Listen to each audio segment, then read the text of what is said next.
Hello and welcome to today's daily response video. I'm Zara, creative producer for People Make It Work, and today you've got me. Usually I would be interviewing one of our amazing associates, but I thought that it's Monday morning, it's the 27th of April, we're going into week 6 of lockdown. As well as a producer in the arts and culture industry, I'm a yoga practitioner and currently really interested in segueing some of my work into holistic coaching. And I spent quite a lot of this weekend in reflection, and some interesting insights have come up. So I thought, Monday morning, daily response video, I'm going to share some of these insights and some of the tools that could be useful.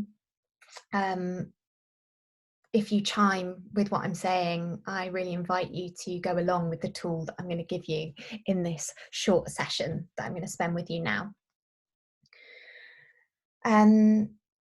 So this weekend has really got me thinking, and in particular last week through what I was doing in yoga, I was thinking about creativity. And we as humans are all made from creation. We are a creation in ourselves. And so creativity is actually something that's inherent within us and not something that we access from our external world, even though the external world can inspire and fuel us as a creative maker. But the seed of creativity starts from within. The other thing that I've been chiming with is I recognize that I'm a shadow artist. As a youngster, I was obsessed with dance.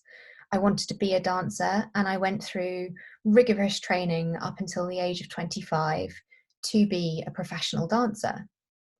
That never manifested. It didn't happen. And although I can look back and I really don't regret the journey that I've been on, and I adore producing, and I feel really lucky that I still work in arts and dance, and all the knowledge that I accrued from all those years of training definitely come into the way that I approach my work. I do find that actually my start point is naturally creativity, and often I don't go there, or I don't recognize that, or I shun it. And that my work has become about making other artists' vision possible, which is a beautiful thing, but that I almost don't have a vehicle for my own artistic interpretations and creations. So I sit in the shadow side of artistry, and I'm interested in reclaiming the artist in some way. And then the third, or the other insight, the final insight that comes from this, and it came from a documentary that I was listening to,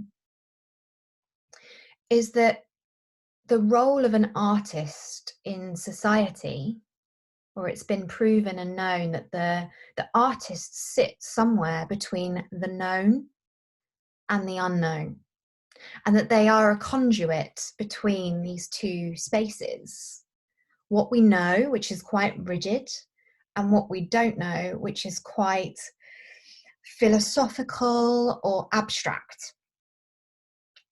And that artists have the incredible way of expressing the human condition for other people to reflect on, or to come in with their own views and their own take of what they're reading from any piece of art, music, dance, any form of incredible expression.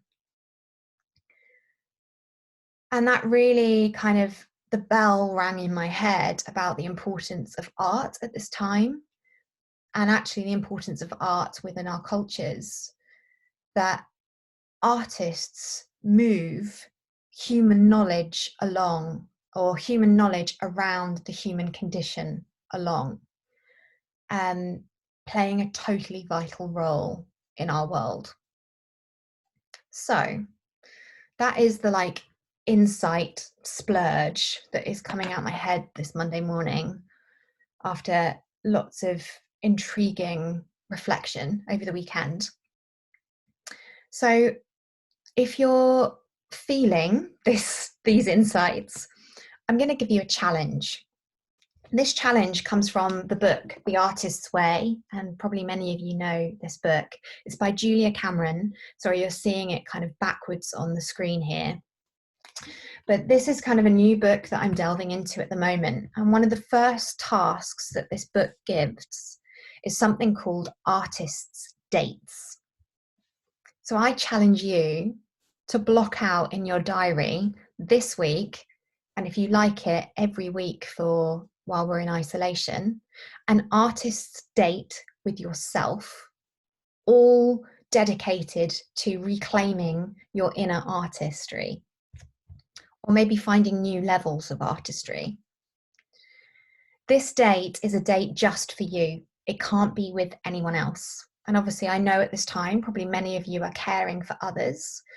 See if you can create the infrastructure so that you can have a short period of time on your own and block out half an hour, 2 hours of your time to be on your own in a space. This space is for pure exploration, and no judgment is allowed. Like, you've just got to like splurge the artistry out using some sort of mechanism. Painting, writing, drawing, gardening, walking, really anything. And I would advise you that this is something new. So it's not a hobby that you do often, or it's not associated with your work, that this is a new creative endeavor. For example, I'm not really much of a writer, and in the last couple of weeks, I've been doing poetry workshops, and so many things arise from the tools and mechanisms from a poetry workshop just to kind of get words onto paper and get creative with words. So I'm really interested to see if you can set yourself that task, give yourself that space, and fuel your creative fire. And when you nourish and nurture that side of you, I promise you that is then going to have a ripple effect out into your environments and your people and even your work. So enjoy your artist states, and I hope you've enjoyed spending some time with this daily response video and me. All right, take care, guys. Bye.